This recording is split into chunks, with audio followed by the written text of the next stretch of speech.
દર્શક મિત્રો, સૌથી અલગ સૌમાં અલગ કાર્યક્રમમાં આપણે સમાજના જુદા જુદા ક્ષેત્રોની વિવિધ પ્રતિભાઓને મળીએ છીએ.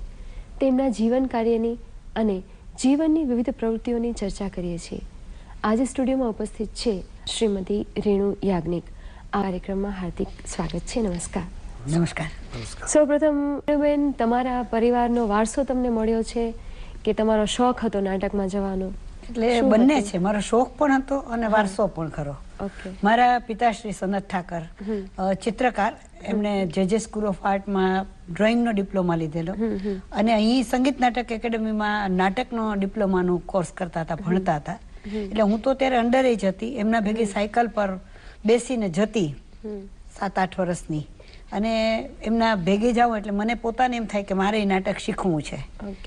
એમ કરતાં કરતાં મારા ફાધર તો પછી એમને ડિપ્લોમાનું પૂરું કરી લીધું, પણ પછીથી મેં જોઈન કર્યું. 62માં મેં ડિપ્લોમાનો કોર્સ નાટકનો જોઈન કર્યું અને વચ્ચે એટલે 3 વર્ષનો ત્યારે કોર્સ હતો.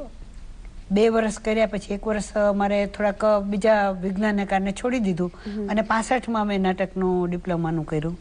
એટલે શોખ પણ ખરો અને સાથે સાથે એક મનમાંથી એવી ઈચ્છા કે આપણે કલાકાર બનવું છે. Okay, fine.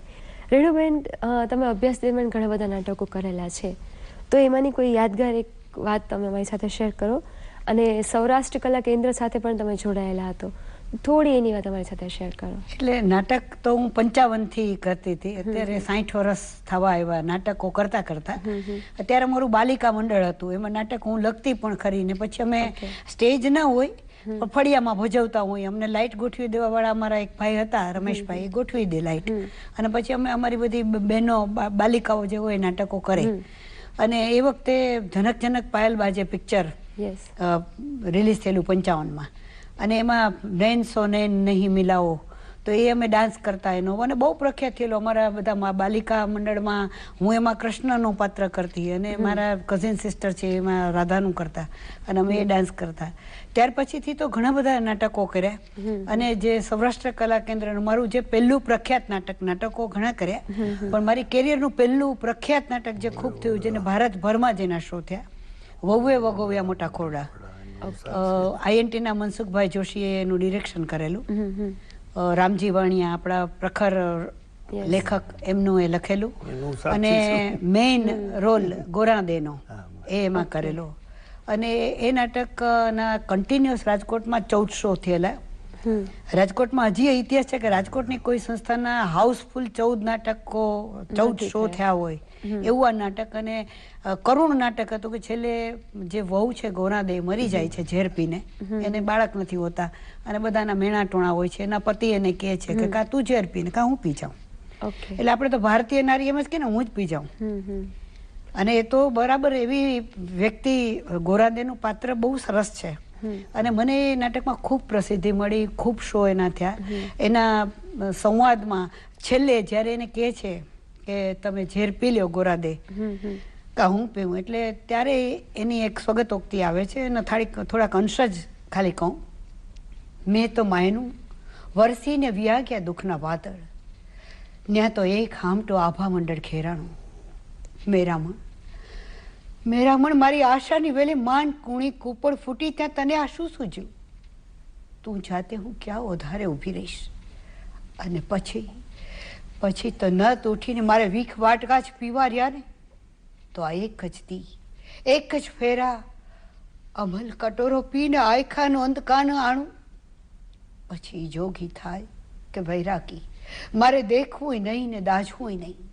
ને આશા તો આ જગમાં કોની પૂરી થઈ છે? માણસનું સવાર ઉગે છે એવી એની સાંજ થોડી આથમે છે. જોજે હો હેડા, આજ પ્રીતુના પારખા છે, પ્રભાતની કિરણો પ્રગટા મોર જ ફાટી પડશે.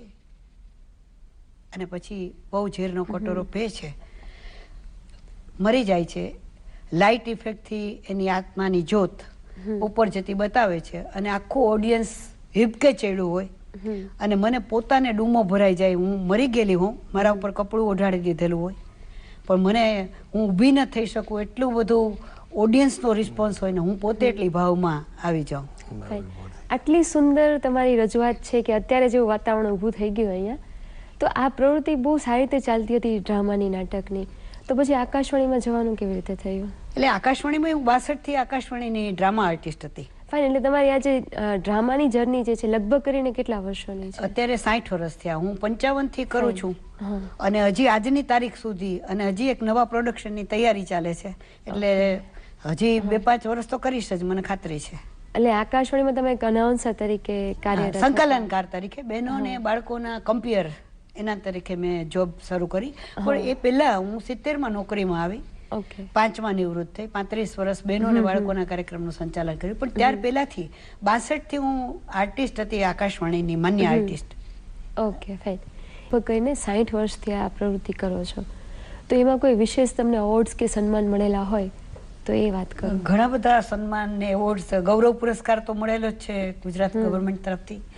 એ ઉપરાંત મુંબઈમાં HS સ્ટીલે મેઘાણી શતાબ્દી દરમિયાન અમારું નાટક કરેલું અને ત્યાંના સાંસ્કૃતિક મંત્રી પ્રમોદ નવલકર એમના દ્વારા સન્માન થયેલું. રાજકોટમાં બોલબાલા ટ્રસ્ટ દ્વારા સન્માન થયેલું.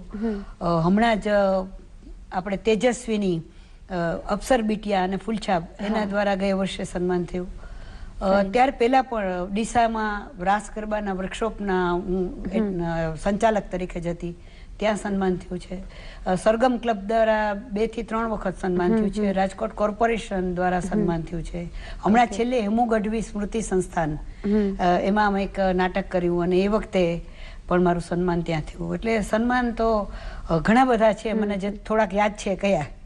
અરે ગુડ.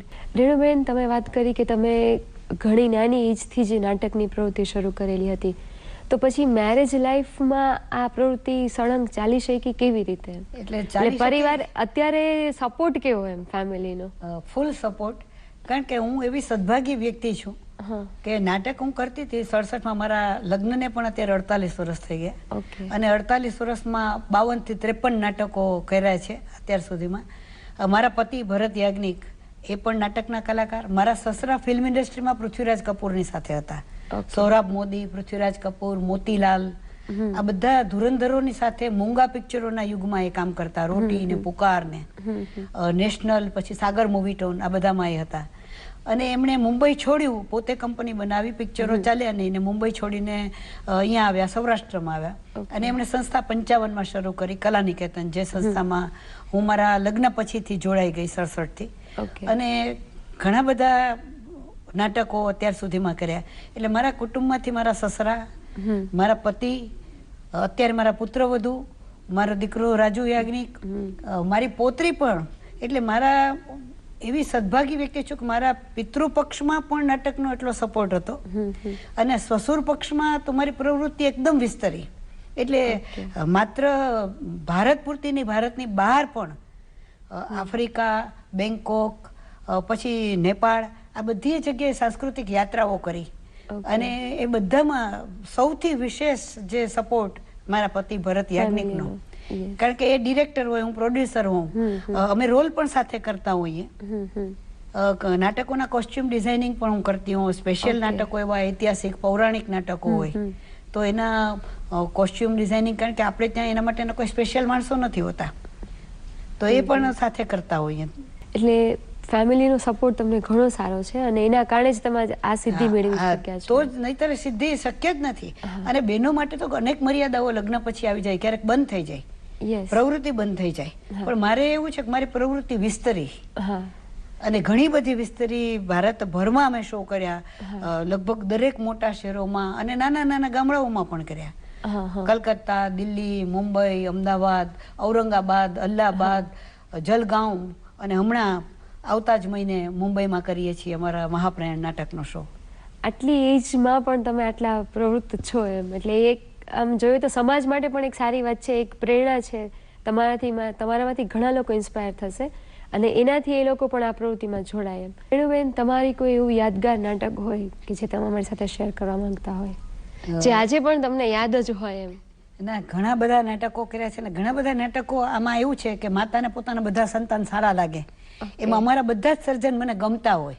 પણ એક નાટકની એટલા માટે વાત કરું કે એમાં મને ગુજરાત રાજ્યનો બેસ્ટ એક્ટિંગનો એવોર્ડ મળેલો અને એ પાત્ર મેં પાછું છેલ્લી ઘડીએ કરેલું. ઓકે. એ નાટક ધર્મની પત્ની. હમ. હવે ધર્મની પત્ની નાટકમાં મારું એક પાત્ર હતું ઇન્ટરનેશનલ લેડીઝ એસોસિએશનના પ્રમુખ, એમાં એક માસીનું પાત્ર આવતું હતું, એ હું કરતી હતી. અને બીજું એ નાટકમાં એક કેરેક્ટર હતું ધોબળનું, ગોપી એનું નામ. અને બિલકુલ આમ ગામડાની સાવ ઓલા કપડાં ધોતી હોય ને પોટલા લઈને આવતી હોય, અને એ જમાનામાં વોશિંગ મશીનની વાત નહોતી, આ નાટક જૂનું છે, એટલે ઓલી ધોબણ ઘરે આવતી હોય કપડાં ધોવા માટે. તો એ ધોબણનું પાત્ર એક બેન જે કરતા હતા, આ 74ની હું વાત કરું છું, અને એ બેનને અચાનક કંઈક એવું ફેમિલી પ્રોબ્લેમ આવી ગયો ને ન આવ્યા. એ મહેતા સાહેબ એક એનું કેરેક્ટર છે ને, એ કહે છે એ મને તો એમ હતું કે હું ખોવાઈ જઈશ, મને તો તમારું ઘર જડશે જ નહીં ને. લ્યો તે કહું છું હવે તમારા ઘરમાં માણસો કેટલા, એમ તે પરસુરણ નથી રાખ્યું. એ પરસુરણ એટલે હું છોકરા કહું છું આ ખિસ્સા ખખડાવવામાં. ગુડ. એટલે આટલા ઓછા સમયની પ્રેક્ટિસ હોવા છતાં પણ તમને સારો એવોર્ડ મળેલો. એટલે એ રંગદેવતાની કૃપા હું સમજુ છું, બાકી માણસનું કોઈ ગજુ જ નથી. આટલા વર્ષો સુધી કન્ટિન્યુઅસ રાજકોટમાં રહીને પ્રવૃત્તિ કરવી ને, એટલે હું કાયમ કહું છું કે રાજકોટમાં નાટ્ય પ્રવૃત્તિ કરવી એટલે રેતીમાંથી તેલ કાઢવું. રેણુબેન, હવે ફ્યુચર પ્લાન શું છે? હજુ કયું નાટક, અને વધુ તમે આ જ પ્રવૃત્તિ કરવા માટે આગળ જશો કે બીજું પણ કઈ વિચાર? પ્રવૃત્તિ તો આજીવન, જ્યાં સુધી છેલ્લા શ્વાસ હશે ત્યાં સુધી ચાલુ રાખવાની ઈચ્છા છે. અને અત્યારે અમારો એક નવું પ્રોડક્શન શેક્સપિયરનું ઓથેલો, એના ઉપર વર્ક ચાલે છે. ઈશ્વર શક્તિ આપે અને રંગદેવતાના આશીર્વાદ હોય તો હજી તો ઘણા નાટકો કરવા છે અને ઘણા બધા પાત્રો કરવા છે. મેં ગાંધારીનું પાત્ર પણ કરેલું છે, મેં ધોબણનું પાત્ર પણ કરેલું છે, અને મેં ગોરાદેનું પાત્ર પણ કરેલું છે, અને એ સિવાય મનુની માસી, બીજા કેટલાય બધા નાટકો, છોકરી નોકરી તોબા તોબામાં મારા પાત્રથી વિરુદ્ધ જે નાટક અમારું સ્ટેટમાં ફર્સ્ટ આવ્યું, એમાં રીટાનું પાત્ર હું કરતી. પતિને ધમકાવે ને ખાલી રીટાનું નામ સાંભળે ને ત્યાં એનો પતિ ધ્રુજવા માંડે. તમે સ્ટુડિયોમાં આવ્યા અને આપના જીવનની અંતરંગ વાતો અમારી સાથે શેર કરી, એ બદલ ખૂબ ખૂબ ધન્યવાદ. નમસ્તે. મિત્રો, ફરી મળીશું સૌથી અલગ સૌમાં અલગ કાર્યક્રમમાં અવનવી પ્રતિભાઓ સાથે. ત્યાં સુધી કાર્યક્રમ પૂરો કરીએ. નમસ્કાર.